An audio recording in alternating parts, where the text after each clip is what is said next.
semuanya. Jadi pada kesempatan kali ini kami akan memaparkan materi mengenai perencanaan bisnis internasional. Jadi ada beberapa topik yang akan kita bahas dalam video ini. Yang pertama ada pemodelan bisnis, utamanya 4 dimensi dalam pembuatan model bisnis. Yang kedua ada materi perencanaan. Yang ketiga terdapat perbedaan antara konsep biaya standar dan Kaizen. Yang keempat perkiraan kembalian investasi luar negeri. Dan yang terakhir ada biaya modal multinasional.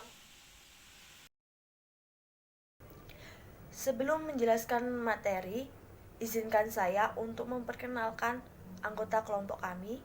Yang pertama, Aisyatur Rahmahayati dari UM Gersik, NPM 19.030.1149. Yang kedua, Rahma Pravitasari, NPM 20.0102.0012.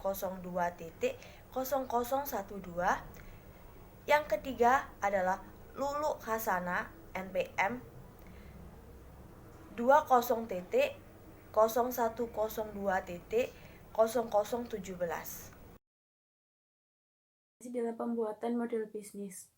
Penelitian terkini menemukan bahwa manajemen akuntan menghabiskan lebih banyak waktu dalam masa perencanaan strategis dibanding dengan sebelumnya.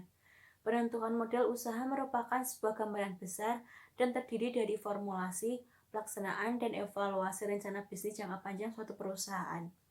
Permodelan bisnis adalah gambaran besar dan terdiri atas perumusan, pelaksanaan, dan penilaian sebuah rencana bisnis jangka panjang. Dimensi kritis yang termasuk adalah sebagai berikut. Yang pertama, mengidentifikasi faktor-faktor utama yang relevan terhadap kemajuan perusahaan di masa depan. Kedua, merumuskan teknik yang memadai untuk meramalkan perkembangan masa depan dan menganalisis kemampuan perusahaan untuk menyesuaikan diri atau memanfaatkan perkembangan tersebut. Yang ketiga, mengembangkan sumber-sumber data untuk mendukung pilihan-pilihan strategis. Yang keempat, mentranslasikan pilihan-pilihan tertentu menjadi serangkaian tindakan yang spesifik. Yang selanjutnya ada materi perencanaan. Dalam mengidentifikasi faktor-faktor yang relevan untuk masa depan, perencanaan sangat berguna bagi sebuah perusahaan untuk meninjau lingkungan internal dan eksternalnya, untuk mengidentifikasi ancaman dan kesempatan. Jadi sistem ini bisa diterapkan untuk memperoleh informasi kondisi pesaing dan pasar. Kondisi pesaing dan pasar ini dianalisis karena dampaknya yang kuat bagi status perusahaan dan probabilitasnya. Pengetahuan dari analisis ini paling tidak digunakan untuk mengukur perencanaan untuk menjaga atau memperluas persaingan pasar, atau untuk mengidentifikasi dan memanfaatkan produk baru dan peluang besar. Materi seperti ini adalah analisis WOTSA. Hal ini berkaitan dengan kekuatan dan kelemahan perusahaan yang berhubungan dengan lingkungan operasi perusahaan teknik. Ini dapat membantu manajemen untuk menghasilkan serangkaian strategis yang bisa diterima. Selanjutnya pada contoh 10.1 itu menunjukkan bahwa sebuah analisis WOTSA yang telah dilakukan oleh perusahaan otomotif Daimler Jerman. Sebagai contoh, memperluas jaringan distribusi dan servis Daimler di Eropa Timur. Itu merupakan sebuah strategi yang menjanjikan, memberikan perusahaan kekuatan pada kualitas produk, penjualan truk, nilai impasnya rendah, dan bersinergi. Jadi rendahnya nilai dolar Amerika Serikat itu meningkatkan persaingan luar negeri di Jerman, dan keuntungan yang dirasa itu menguatkan penelitian dalam teknologi baru dengan membangun aliansi strategis yang mungkin menjelaskan akuisisi terdahulu Daimler dari Chrysler Corporation di Amerika Serikat. Kemudian pada tampilan 10.1 itu sudah ada analisis mengenai kekuatan dan kelemahan dari Daimler-Benz. Untuk kekuatannya, yang pertama adalah kualitas produk meningkat 20% dari tahun sebelumnya. Yang kedua, R&D lebih potensial daripada prosedur otomobil lainnya. Yang ketiga, pasar limousine menjangkau 50%. Yang keempat, industri truk Daimler-Benz terdepan. Yang kelima, break-even point turun dari 1,0 ke 0,7 juta kendaraan. Dan yang keenam, beberapa akuisisi seperti IAG, Dornier, dan MBB itu meningkatkan sinergis Daimler-Benz. Yang ketujuh, situasi keuangan dari Daimler-Benz yang sempurna. Dan yang terakhir, cakupan ekonomi tinggi. Itu untuk kekuatannya. Adapun kelemahannya itu adalah yang pertama, akuisisi perusahaan berteknologi tinggi berujung pada permasalahan dalam koordinasi. Dan yang kedua, tingkat upah itu kebanyakan produksi dilaksanakan di Jerman. Dan yang ketiga, perusahaan gabungan itu lebih sedikit atau aliansi internasionalnya daripada prosedur automobil Jepang. Seperti pada tampilan 10/1, analisis WhatsApp di Daimler-Benz AG memiliki 4 peluang, 4 kekuatan peluang strategi, 4 kelemahan peluang strategi. Peluang pertama, industri berteknologi tinggi seperti mikroelektronik, penerbangan, tumbuh 20% per tahunnya. Kekuatan peluang strategi, mendapatkan produsen automobil di Jerman Timur. Kelemahan peluang strategi, memperluas transfer manajer antar perusahaan utama dan cabang perusahaan. Peluang kedua, memberikan keuntungan bagi pengguna meningkat 6% per tahunnya. Kekuatan peluang strategi, memperluas jaringan distribusi dari servis di Eropa Timur. Kelemahan peluang strategi, memproduksi mobil di Jerman Timur. Peluang ketiga, uberisasi negara-negara di Eropa Timur. Kekuatan peluang strategi, mengembangkan beberapa versi baby Benz. Kelemahan peluang strategi, mengintensikan pengembangan sumber daya manusia di setiap level. Peluang terakhir atau peluang keempat, masalah servis dan citra perusahaan automobil Jepang. Kekuatan peluang strateginya, menggunakan kapasitas produksi untuk produk sipil. Kelemahan peluang strategi, membentuk perusahaan penerbangan gabungan internasional. Ancaman yaitu yang pertama rendahnya nilai dolar, yang kedua meningkatnya nilai suku bunga, yang ketiga impor asing khususnya mobil mewah menguasai bursa saham, yang keempat krisis teluk meningkatkan harga gas, yang kelima BMW mempunyai mode mobil baru, yang keenam meningkatkan masalah ekologis di seluruh dunia, yang ketujuh pasar militer atau pertahanan mungkin berhenti untuk gerakan perdamaian. Lalu ada strategi jangka pendek.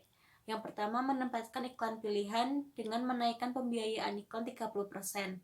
Yang kedua, memperkuat penelitian dasar dalam bidang teknologi baru, yaitu energi matahari, bioteknologi, komputer dan robot, serta mesin mobil elektrik. Lalu terdapat strategi jangka panjang. Yang pertama, membangun aliansi strategis, yaitu jaringan kerja strategis untuk mengurangi biaya investasi dan untuk mengatasi masalah ekologis. Lalu yang kedua, meningkatkan produktivitas dan kualitas dalam produksi, administrasi, distribusi, dan jasa. Perbedaan antara konsep biaya standar dan Kaizen. Sistem Kaizen Costing berbeda dari sistem standar costing, di mana tujuan khusus dari Kaizen Costing adalah untuk memenuhi standar biaya dengan cara menghindari varians yang tidak menguntungkan untuk mencapai target pengurangan biaya yang terus disesuaikan. Analisis varians di bawah sistem biaya standar membandingkan biaya sebenarnya dengan biaya standar. Dalam sistem Kaizen Costing ini, analisis varians membandingkan biaya target dengan jumlah pengurangan biaya yang sebenarnya. Kaizen Costing beroperasi di luar sistem biaya standar, sebagian karena sistem biaya standar di Jepang hanya digunakan untuk laporan akuntansi keuangan.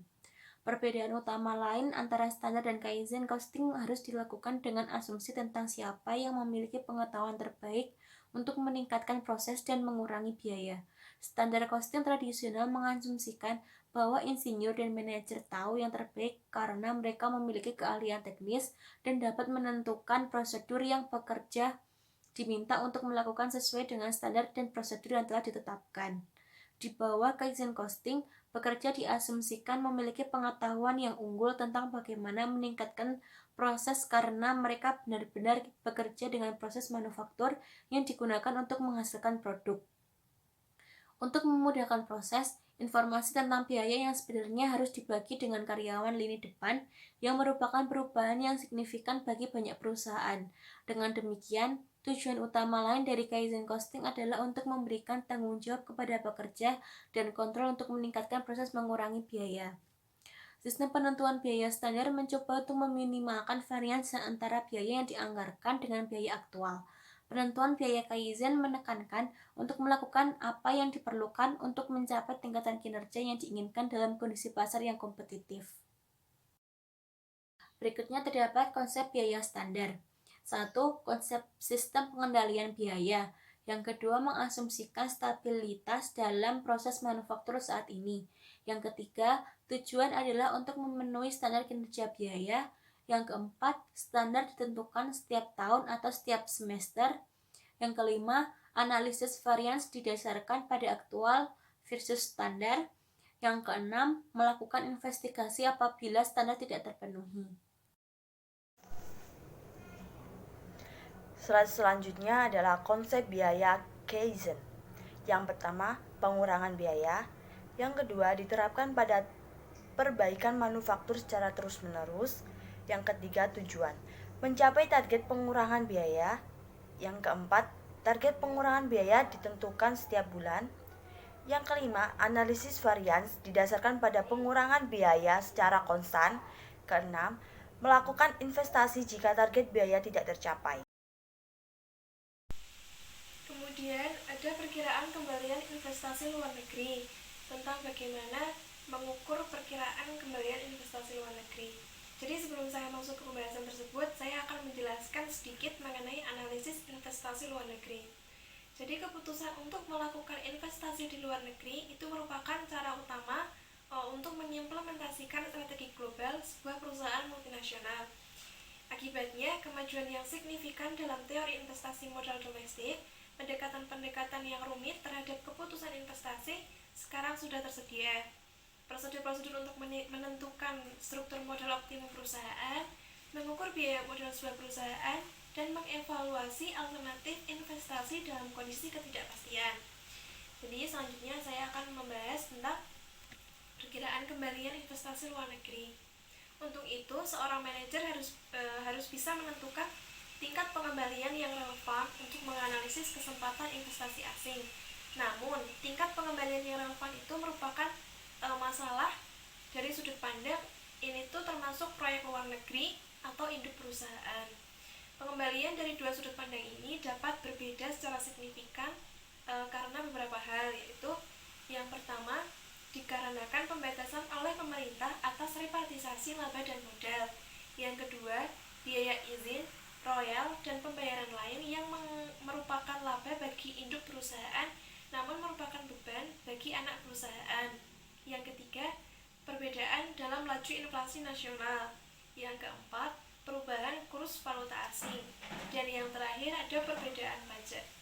Jadi manajer keuangan itu harus memenuhi banyak tujuan dengan memberikan respon kepada kelompok investor dan non-investor di organisasi maupun di lingkungannya. Jika suatu investasi asing itu tidak menjanjikan pengembalian yang telah disesuaikan dengan resiko yang nilainya lebih dari pengembalian yang diperoleh pesaing lokal, maka pemegang saham induk perusahaan akan lebih baik untuk berinvestasi langsung di perusahaan lokal. Bagi manajer perusahaan multinasional, mengukur ekspektasi arus kas suatu investasi asing itu merupakan hal yang cukup menantang. Perkiraan penerimaan didasarkan pada proyeksi penjualan dan pengalaman antisipasi penagihan. Beban operasi dan pajak lokal juga sama-sama diramalkan. Slide kali ini adalah biaya modal multinasional. Teori penganggaran modal biasanya menggunakan biaya modal perusahaan sebagai nilai pangkasnya, seperti proyek harus menghasilkan paling tidak mengembalikan biaya modal perusahaan. Batas nilai ini berhubungan dengan proporsi utang dan ekuitas. Struktur keuangan perusahaan seperti rumus yang di bawah ini. Beban rata-rata atau biaya modal sama dengan biaya ekuitas buka kurung nilai ekuitas perusahaan dibagi nilai struktur perusahaan tutup kurung ditambah biaya utang sebelum pajak buka kurung 1 dikurangi nilai pajak marginal tutup kurung dikali buka kurung nilai utang perusahaan dibagi nilai struktur modal perusahaan tutup kurung. Dikarenakan tidak mudah untuk mengukur biaya modal sebuah perusahaan multinasional, tapi biaya modal ekuitasnya mungkin bisa dihitung dengan beberapa cara. Salah satunya cara yang paling populer adalah menggabungkan nilai dividen dengan menggabungkan nilai dividen yang diharapkan dengan nilai pertumbuhan dividen yang diharapkan. Seperti rumus yang ada pada di layar, biaya modal ekuitas sama dengan dividen yang diharapkan per saham pada akhir periode dibagi harga pasar terkini di bursa saham pada periode awal ditambah nilai pertumbuhan dividen. Di sebagian besar negara di mana saham perusahaan multinasional terdaftar, hal ini seringkali mempersulit dalam mengukur dividen yang diharapkan perusahaan pada akhir periode atau DVI dan nilai pertumbuhan dividen G, karena nama dividen yang diharapkan perusahaan pada akhir periode adalah sebuah ekspektasi. Dividen yang diharapkan bergantung pada kinerja arus kas perusahaan sebagai satu kesatuan.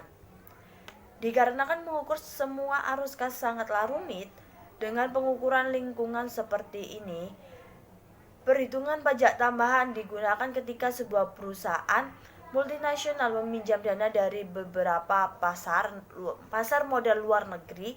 Nilai terkini dan prospektif pajak di setiap pasar luar negeri selama masa pinjam masih berlaku. Status pajak yang bisa dipangkas dari bunga pembayaran harus diperiksa karena tidak semua otoritas perpajakan nasional mengakui adanya pemangkasan, khususnya jika pinjaman yang bersangkutan antara entitas yang berhubungan. Terlebih lagi, pengenalan pajak tangguhan yang mana muncul kapanpun ketika pemasukan pajak yang berbeda dari tujuan laporan. Pemasukan eksternal yang menjadi praktik umum yang bisa diterima di berbagai negara industri di mana MNC beroperasi.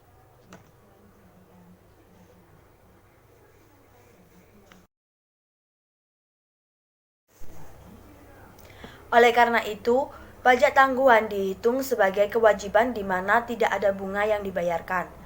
Seseorang bisa menanyakan apakah mereka benar-benar sumber keuangannya bebas bunga dan harus disertakan dalam menentukan biaya modal.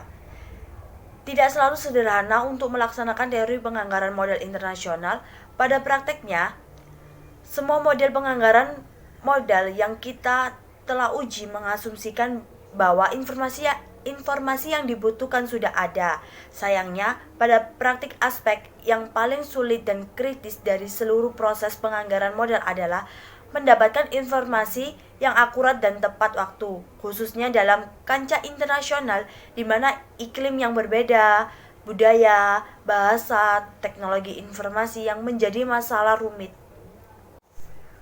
Sekian dari presentasi kami. Apabila ada yang kurang paham bisa ditanyakan di forum Zoom atau forum WA group. Terima kasih.